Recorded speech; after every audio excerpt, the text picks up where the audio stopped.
Welcome back to BeerFormers. Hi. Wait, great to be back. We still hovering about 330 subscribers, so thank you all who subscribe. Thank you for telling your friends and family and loved ones, etc., about us. Keep those subscriptions coming up. We're having a good time. We appreciate it. Talking about bots and brews. Yeah. All right. So for our episode today, we're going to be talking about another combiner team. As I alluded to last episode, my combiner shelf is one that's open right now, so we're going to be talking about combiners for a little while. We've talked about the first combiners, which was the Constructicons. Mm-hmm. Last episode we talked about a Japanese set that were the Brain Masters. Now we're going to talk about the first Autobot combiner set. Ooh, this is awesome. This is actually the second combiner I ever owned. And we're going to just go right into it. We're talking about Superion. Ooh. Superion. Here he is in his combined form. Superion is the first, like I said, Autobot combiner. He happens to be made up of what's called the Aerialbots. So, going back a little bit, the first year and 2 years, really, there were a couple exceptions here and there of Transformers. The Autobots are primarily ground vehicles. Usually these are Decepticons. The Decepticons would tend to be jets or weapons of war or communications devices. That would include the gun for Megatron and Soundwave and stuff like that. What gives? So this is the first time they kind of turned that on its ear intentionally, right? Beginning this year, this is 1985, 86 now, okay? They started leaning heavily into the combiners. They had lots of combiner sets that came out. And they tend to come out in pairs until as you get a little farther along, and then it starts like an Autobot and a Decepticon counterpart? Right, exactly, okay?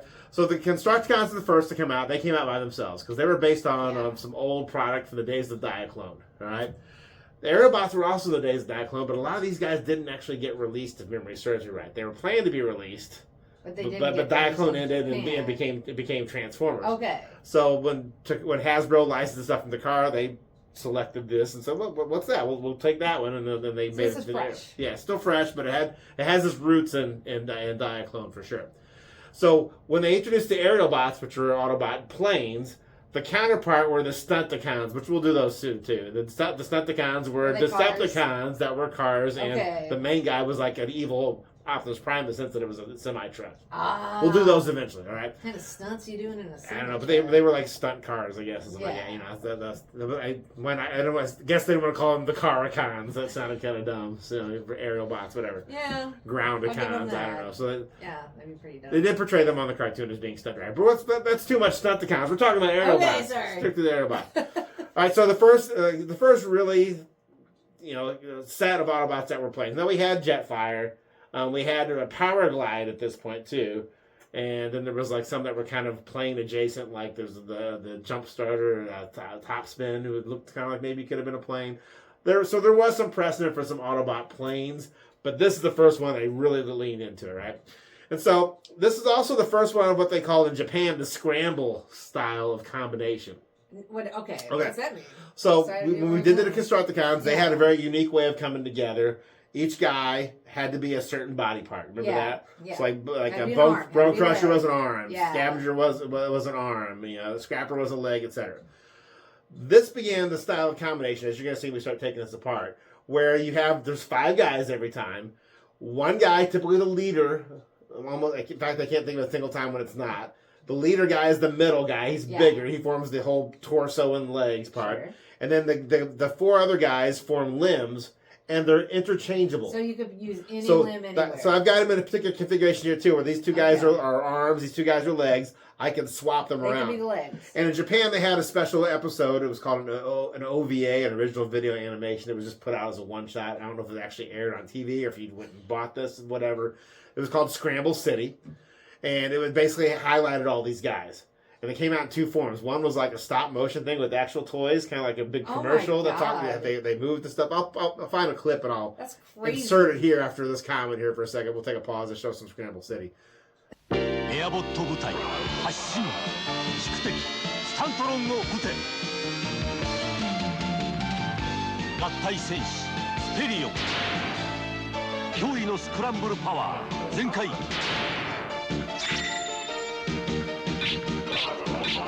体兵士メナゾールとはスクランブルシティ計画発動対決トランスフォーマー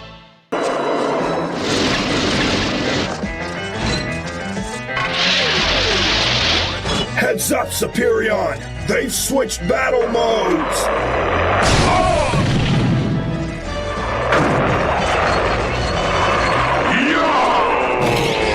Last landing, Superion!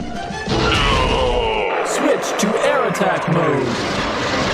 Fireflight, you're the right way. No, really? Since when?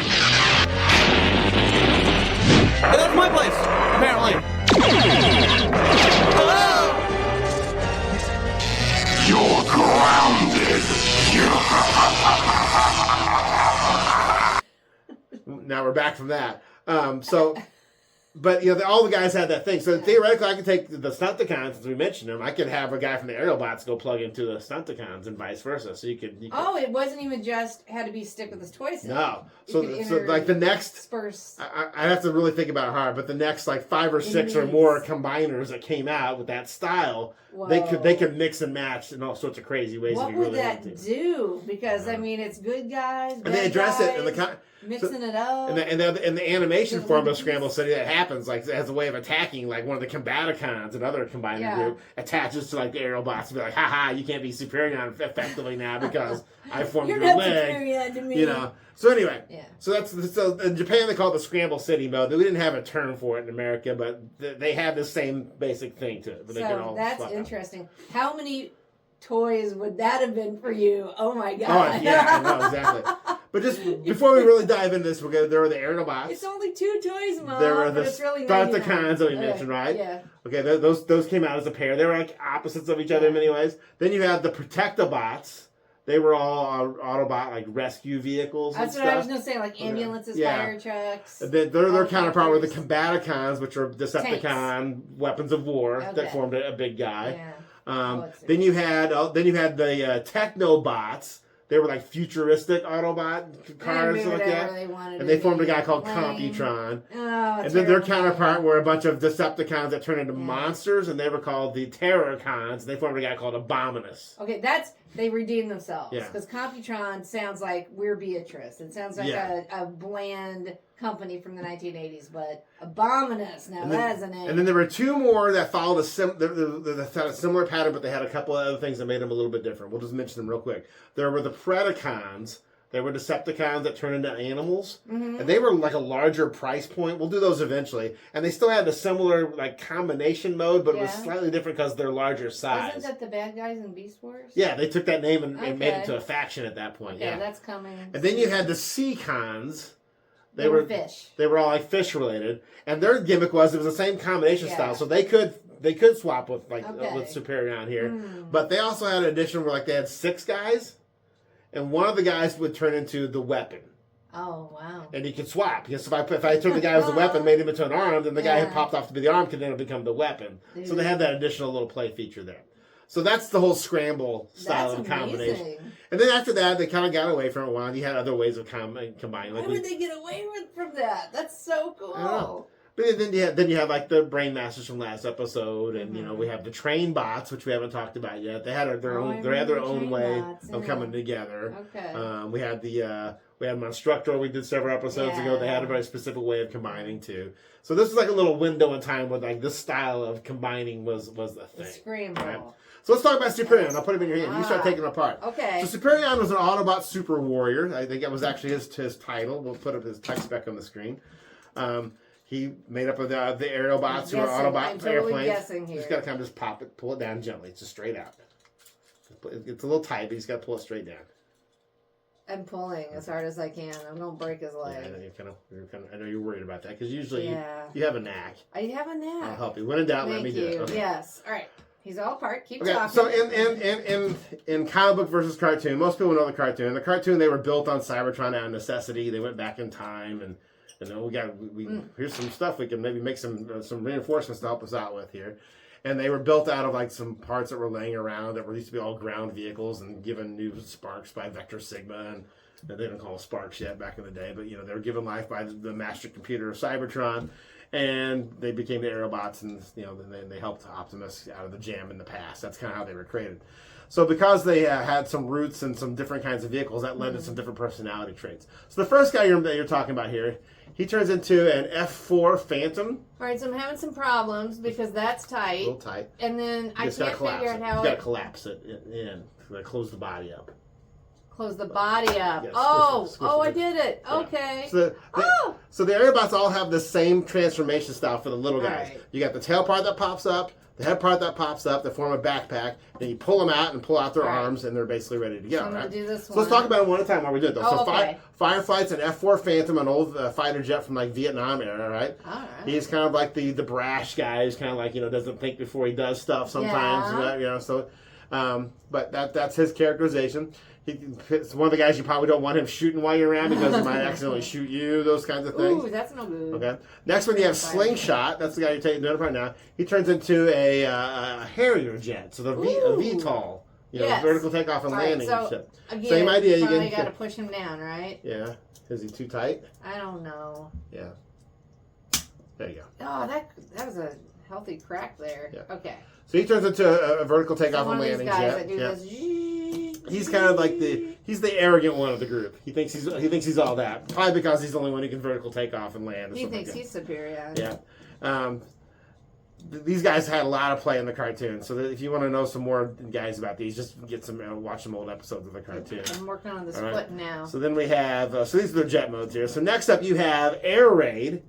He turns into an F-15, so he looks a lot like Skywarp because he's black. But he's an Autobot, but he has that same transformation style again. So the two pieces of the front nose cone and the tail fin form like a backpack. Okay. So they all have that kind of similar transformation. Oh, I did this one. I'm so excited, and there he is. So again, black, but he's got some red highlights to let you know he's not one of those, and plus he's a lot smaller. But otherwise, he is an F-15, just like the Seekers from earlier on. He is the warrior. He's the tough guy. He's the guy, guns a blazing, and let's go beat stuff up. So crazy guy, arrogant guy, warrior. So far, yep. Okay. Well, next up, you have Skydive. He's the aerial tactician. He's like he's portrayed as the guy who's got like eidetic memory. He can see somebody fly a certain way, and he can do it too. Ooh, that's so cool. he's a good stunt flyer. He comes up with like good plans of attack for making things go. He's like the smart kind of the scientist of the bunch, I guess, in many ways. He turns into an F-16 fighting Falcon. So the airplane that the Thunderbirds from the Air Force fly still to this day. Yeah. Neat. So that's Skydive. Okay. Tactician. Okay, now we got. And lastly, we have the leader. This is Silverbolt. Whose name gets recycled in Beast Wars. I was going to say, I'm pretty sure. So they did a lot of name recycling for Beast Wars. The robot head just comes off as a separate piece. So let's start with pieces. Let's talk about them real quick. Okay. You've got a robot head that snaps onto the main robot's head some way. You've got two fist pieces, which are separate. And like the typical of these combiners back in the day, these are kibble pieces that you have to put aside. There's nothing that you can do with them otherwise. And then two foot plates that form that part. Now, Silverbolt has a couple extra pieces. He's got this waist piece that comes off, helps form a part of what makes Superion look like that. And he's got this piece here, this white piece on the bottom that also wiggles and pops off. That comes off. Oh. Yep. Is that supposed to happen right now? Yeah, because he can't transform with that piece in place. Okay. This looks like this should be a wheel or something. Yeah, there's a landing gear that comes out. All right. Silverbolt is interesting. He's a leader. He's like your typical leader, kind of like, inspiring speeches. Everyone follow me. but interesting part of his personality quirk is, and they highlight this initially, and then kind of forget about it because it doesn't matter so much. But he was built out of a ground vehicle, so he's afraid of heights. Oh, that's hilarious. And Optimus Prime put him in charge because he figured it would give him a way to focus more on caring for his team than focusing on his fear.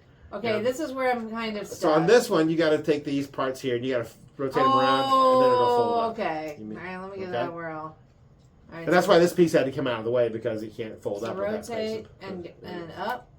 No? Yep, you had it. And then fold it up. Oh, okay. Yeah. Folds right up like Wonder Files. Folds right up. All right. So Silverbolt's the only one that doesn't form a combat jet. He turns into a Concorde. Ooh. So he's a passenger jet. Supersonic. All right, I'm almost there. So use your eyes again. See this piece in the middle? It's kind of preventing you from just cramming it and mashing it down. That has to kind of fit in that gap between there, and then it'll slide right in. Tappa. Tap. Okay, I think I got it. And the hands are out, though. You can push the fists up as far as they go. There's a little tab on the side that extend them in and out. That's it. So you basically got it, except for the tail fin. Tail fin needs to be expanded. and brought up. Oh, boom. There it is. That's boom. Silverbolt. There's the Concorde. Okay. So he does have the ability for his nose cone to fold down like an actual Concorde Oh, that's to take cool. off from landing. He doesn't. Yes. He doesn't do that. But otherwise, he's a passenger jet. Okay, you got me all excited there. You They need to fix that. You didn't hear me say. You need to do something you got a little excited about not hearing me say. All right. So these are the 5 Aerialbots. All right. So again, Silverbolt, Skydive, Air Raid, Slingshot, and Fireflight. He's afraid of heights. Now, one thing which I don't have all the parts to this part anymore. These guys also the leaders for the first couple of years of this. They kind of dropped it off pretty quickly. So the Aerialbots, the Stunticons, the Combaticons, and the Protectobots, and the Technobot guy did too, sort of, but definitely not for Abominus, the Terracons. The leader all had like a third like base mode. It was usually pretty lame. You just laid him down on his back. And you like put a ramp in there so they could ramp off it to take off or something like that. And it had some sort of a sort of a way where it could attach to like either Metroplex or Trypticon. But it was For this one, I don't have the ramp piece is the part I'm missing, but I'll show you kind of basically what that's like. You have to use your imagination very heavily here. So basically, he would just go like this. I can't believe you have all of and there was a ramp that attached here, right? And then, like, this piece here that doesn't really do much, just kind of goes back and forth. This originally was spring-loaded, so you could put, like, an Aerialbot on there, press a button, it would shoot him off. Okay, that's kind of fun. Yeah. So it did have a base mode, but it was pretty lame, and you had to really use your imagination. And the spring doesn't work in there anymore. Right, the spring, because of child safety laws. Stupid child safety laws. Stupid keeping the children safe. I know. They had to disable that function there. So you these are a lot of parts, though. I can't believe and typical of these guys, these are all just things you have to set aside and hopefully you don't lose. Nuts. Yeah. You want to put them in robot mode? Oh, yeah, that's the next part, isn't it? Real quick, I'll help you with this part. Please do. You want to do these because they're simpler? Yes. Okay, because you kind of already got it. Okay. When they were in arm or leg mode, they're basically already in robot mode. Okay. You just got to pull their arms out or something like that, right? All right, I see an arm here. Boop. You said this is one of the first Autobots? This is the first Autobot combiner, and I got this as a gift set for Christmas. Okay, so you got them all together. They came as one big set, but you could also collect them one by one too. You could go out to stores and try to buy each piece. It came both ways. Were you super excited? I was. I remember asking for it. I want the Aerialbots for Christmas, and my mother. All right, what did I do awesome. wrong? Nothing. The backpack. The head, the nose cone, and the tail form like a backpack. Like that. Oh, and then the last thing you gotta do is just expand the legs. And that's basically it. So they're very simple cool. transformations. So keep going on that one. So yeah, these guys. That one's done, isn't it? This one, I got to put his feet out. Okay. And his feet are tight, so give me a hard time. I might have to forego it if I can't get it here right away. We'll just keep talking about it while you're doing it. I got this guy's arms out. Yeah, here's one of them. What was this guy's name again? Black That was Air Raid. Air Raid, okay. Skydive. All right. Air Raid. I'm working on Silverbolt. And that should go back like that, right? It's the same idea each time. So there's a tail fin that comes out that merges with the nose cone to form like a backpack. And then you just basically fold the wings back and pull the legs out. Every single time. There's no difference in that one. Each one of these guys. It's all the same. Got it. I got the legs. Yep. There we go. Got his feet. And this guy. We're going to talk about Silverbolt here because there's a bit of controversy depending on your head cannon. Head cannon coming up again. So I'll let you finish this. There, right? I got it. I've got their weapons here too, so I'll put those on while you're finishing up. Okay, I think I'll do the legs, the arms last next time. Now that I'm getting the hang of this. Yeah. All right. These guys didn't have like proper fist, holes in their fist to hold a gun. So these guys, their guns are clip-on. There's clip on their fist there. I totally got this now. Look how easy peasy I did this, dude. Did you get it? Yeah. And oh nope. Whoops. I already forgot this guy's name. That is, you did too. I did forget too. Fireflight. Slingshot. Okay. Skydive, Air Raid. I was going to say Chachi. Chachi. Of course you would say Chachi. But, because he looks like one. Looks like a Chachi. Mm-hmm. And because these guys just clip on, they are notorious for not staying on very well. But this one I'm making into his backpack. Look at that. It's going to happen. I remember one episode where on the cartoon where Slingshot here and I want to say Fireflight, they let themselves be kidnapped by plane nappers. Oh really? How'd that work? There was a group of people in the Middle East that were hijacking planes and then chopping them. You know what I mean? So they let themselves get kidnapped so they can catch these plane nappers and stuff. As you do.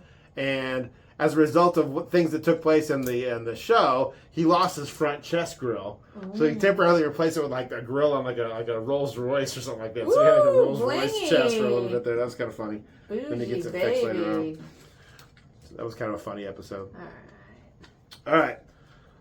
Did you finally get Fireflight? Yeah, his backpack was a pain. Yeah, they don't like to stay together super well, no, do they? and it already fell apart again. Yeah, that's okay as long as it's on back like that. Check that. Close enough. There is. I told him to buy his head. Fireflight. There goes Roni flipping again like yellow kid. All right. Bless so you. lastly, here is Silverbolt, and here's the controversy in this one. All right. He's portrayed in multiple ways canonically, like on his package art or in catalogs and things like that, as either this being done, which looks fine, yeah, right, or actually having to have the Superion chest piece in place too. Okay. Okay. I typically display him without the Superion chest piece. Why? Just because most of these guys in that Scramble City mode, the chest piece is something that's really intended for the combined mode. But there's lots of things that show him having like these little wings on the side by his shoulders and stuff like that. So it really depends on what your headcanon is and how you like to display. In the cartoon, are they all the same height? Or like he is a little bigger, not quite as exaggerated as this. They the scale in the cartoon? Yeah, not quite as exaggerated as this, but he is a little bit larger. Like that. And that's kind of typical of all of them. But so that's the Aerialbots, the first Autobot combiner team. All jets, pretty cool. Yeah. And Superion is their combined form. These guys have all gotten love recently. Again, I'll show you one that came out from the Combiner Wars era. Dude. There he is. So they kind of reimagined a little bit here, a little bit bigger. Essentially the same idea for a combination. They've got this like the 5 tabs on it. Was that one of your I collected presents? this one for myself. Oh, okay. They added one for this one. They added Powerglide. Powerglide becomes a weapon add-on. So they made him an unofficial Aerialbot by adding him to the team. And there's one that's coming out here right away, which I've made the decision I'm not going to get. This one's controversial among some people too, because the for Minosaur, which we've alluded to, and for the Aerialbots, the middle guy, Silverbolt in this case, when he becomes the torso mode like that, he's got these parts that add on to him that are basically like cages, effectively, where these guys just kind of fit into him. So it's a little different than snapping in there like it is now, which I don't like that. But the reason why they did it is that when it's combined as Superion, he looks a lot more like he does in the cartoon. So if you're into like cartoon accuracy, people love that figure. Okay. I just, and Hasbro made it? It's by Hasbro. It's out now. Yeah. It's out. The pieces are slowly starting to make their way into shelves as we speak, at the time we film this. I like the Combiner Wars one here enough where this is going to be the one that I stick with. But there is a newer version of this out now, the Superion out in the Age of the Primes toy line that's out in 2025 here. So these guys have gotten lots of play over the years.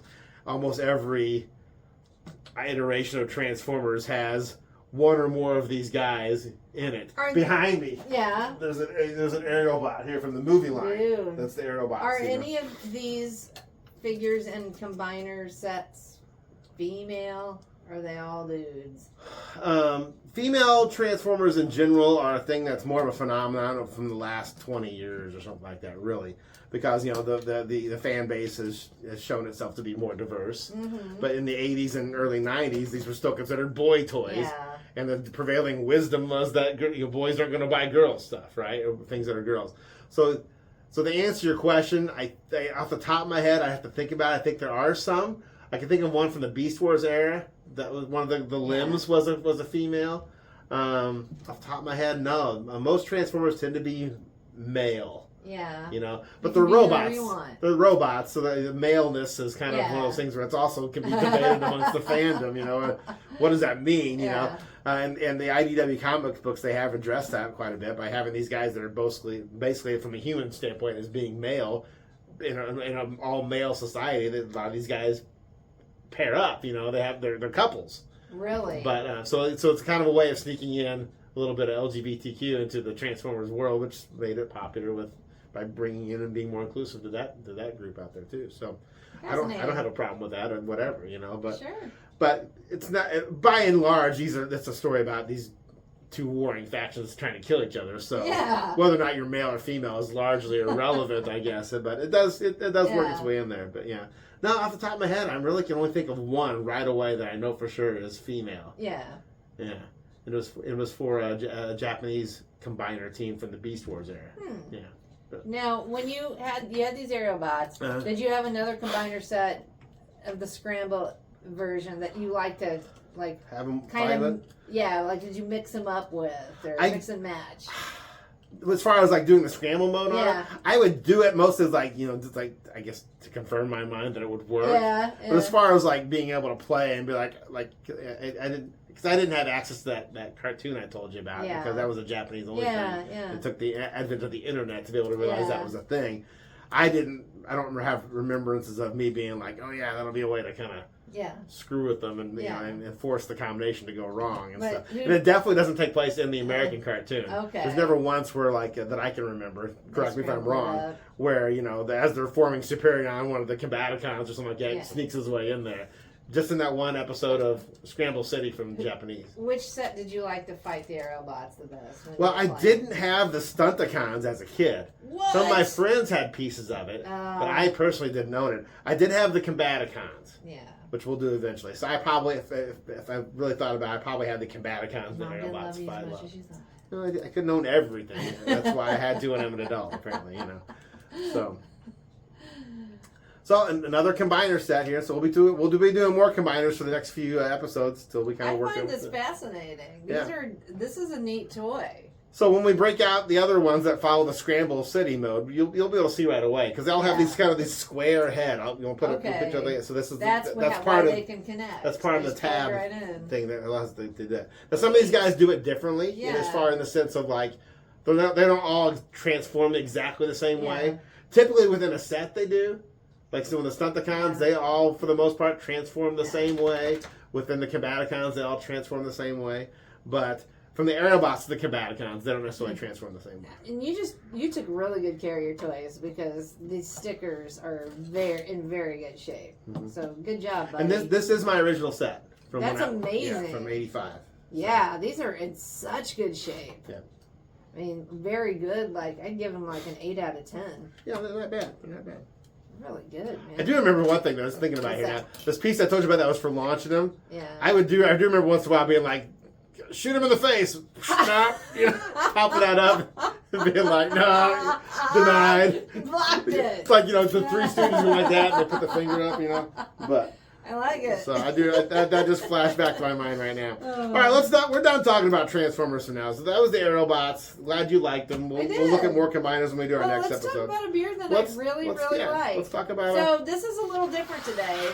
We're going to talk about a place that really is not so much of a tap house, but a pioneer in the micro brewery phenomenon. Yeah, and we're talking about New Glarus Brewing Company, which is located in Wisconsin, and their slogan is only in Wisconsin because that is the only place that you can pick up some New Glarus beer. They don't sell out of state. They absolutely don't. You can only get New Glarus beer in Wisconsin. I know around here at least, anytime someone goes to Wisconsin, get us some New Glarus. Absolutely. I didn't realize that was the reason why. I just thought they didn't go to Illinois or something. No, that's why. Okay, cool. So, tell you, if you want to grab it, we can I'll go grab put a little bottle up here. So, we're going to be trying one today because we were blessed with a variety pack by my brother's lovely girlfriend. It was a thank you for helping her move because she's heading out of town to start a new adventure at medical school. So thank you, Aubrey and Oliver.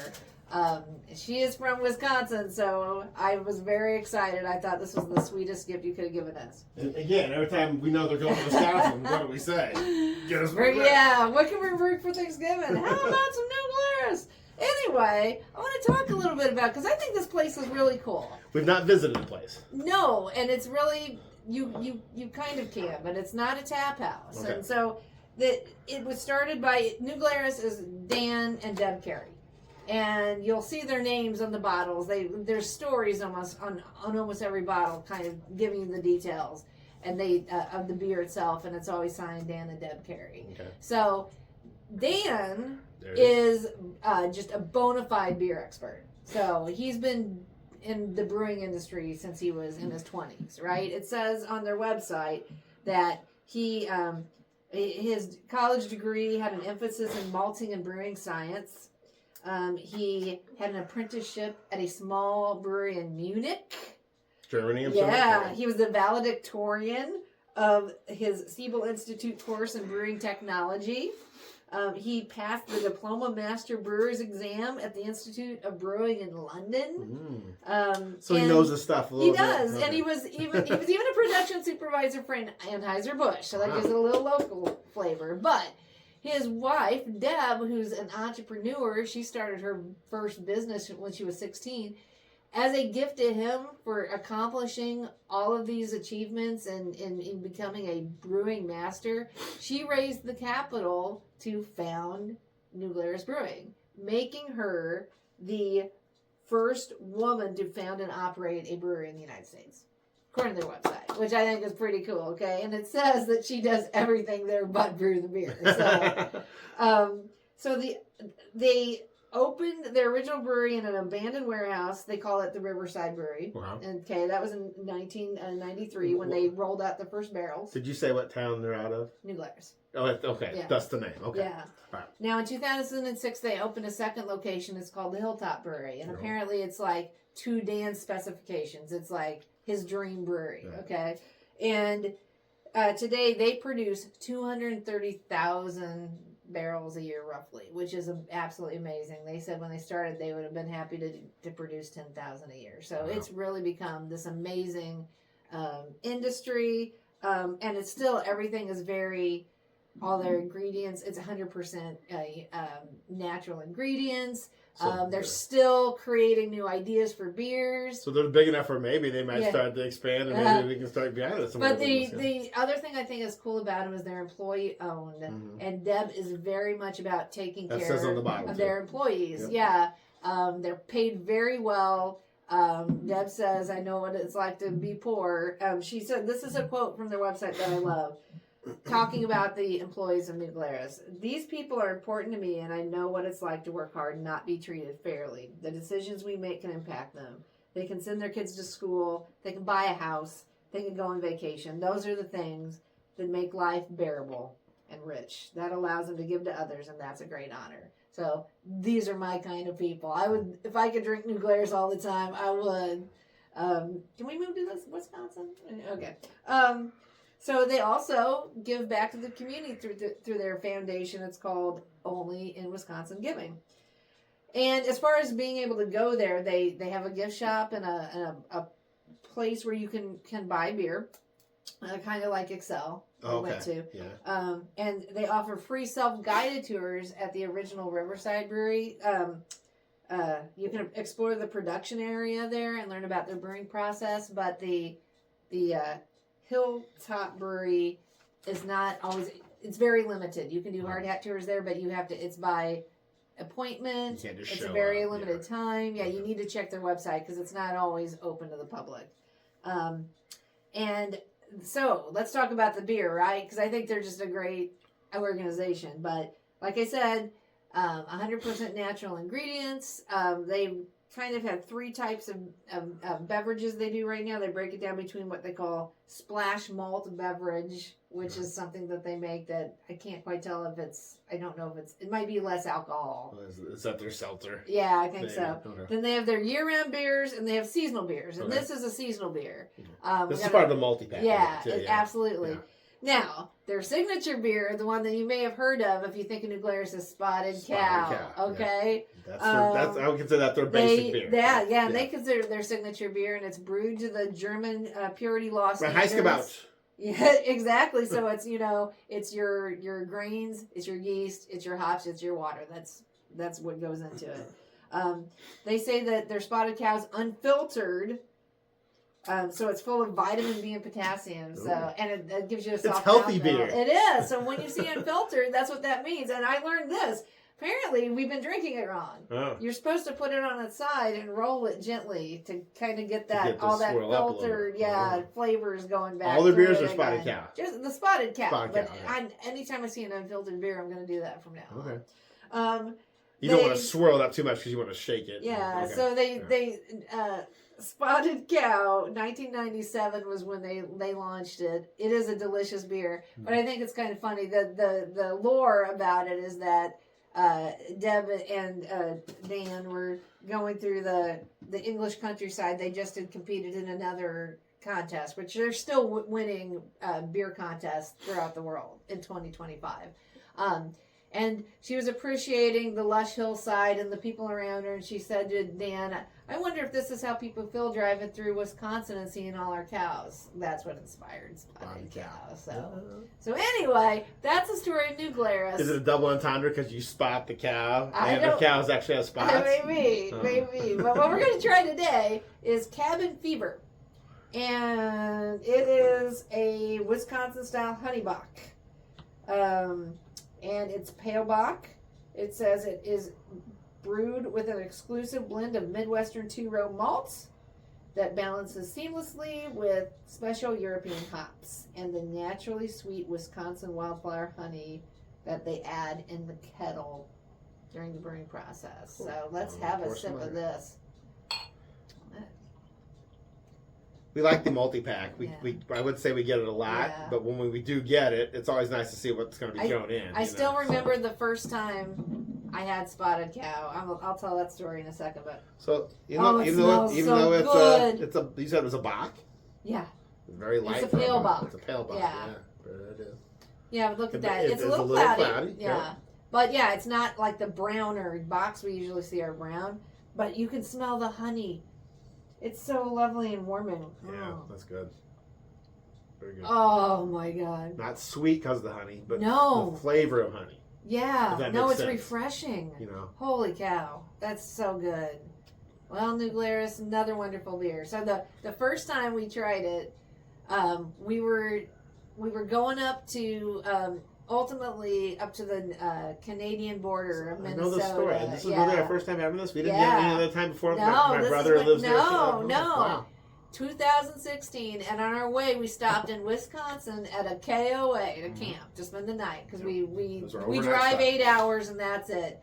So I'm staying at the campsite with the kids. And Dave just runs off to explore, and unbeknownst to me, he walks to a gas station, and he comes back with a 6-pack of Spotted Cow and a package of cheese curds. They're like, we're going to Wisconsin it up tonight. Wisconsin the F out of this. And it was great. Yeah, and I really enjoyed it. I can't believe that was the first time having Spotted Cow. Right. Now, anytime people I know are from that area and we can get Spotted Cow, I'm all over it. Yeah, so. Any New Glarus beer. Oh, yeah, any New Glarus. I've not had a bad one yet. No, they're all really good. And a great company. So here's to Deb and Dan. Yeah. So, cheers to doing good by your people and making a great product that we can all enjoy. So you ever near Wisconsin or know somebody's going to Wisconsin, have them pick you up some because right now that's the only place you can get this stuff. It's really, really good stuff. Kind of sad. Yeah. It'll be gone soon. Even though Illinois borders Wisconsin, we are far enough away from Wisconsin. It's not easy for us to pick some up. Yeah. So we're always thankful for friends, family, whoever goes to Wisconsin for us to pick it up. So awesome. New Glarus. New Glarus. Cheers to you. Cabin Fever. Yeah. All right. So if you'd like to know, as we get ready to wind things up, as we always do, if you'd like to know more about the Aerialbots, go to tfwiki.net. Chris McFeely has the basics on. There's one on the Aerialbots. I think there's one on some of the Silverbolt specifically because his name, as we alluded to earlier, does get reused in different ways. He's a different character in Beast Wars, but that's it for another day. But if you'd like to know about any other Transformer they haven't covered yet, drop us a line. Give us some suggestions. Otherwise, we'll just keep plowing through the collections we have been.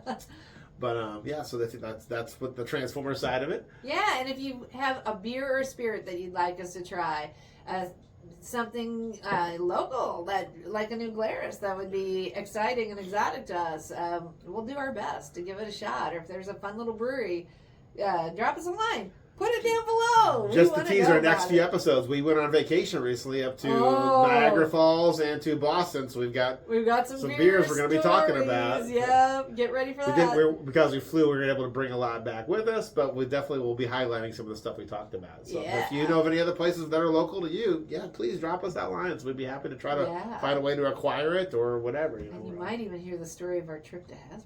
Ooh. Oh. That's true. talk about that when we get to that later on. So, all right. So as we get ready to wind things down here again, thanks for watching us. All the time. Again, tell your friends, family, hit all the buttons, thanks please. Thanks for spending time with us. It's YouTube. You know how it works. Hit all those buttons, please. Share us, so we can get out there to keep more. We're getting wonderful feedback from people. We're appreciating what we're doing. That's why we're doing it. We're doing it for fun.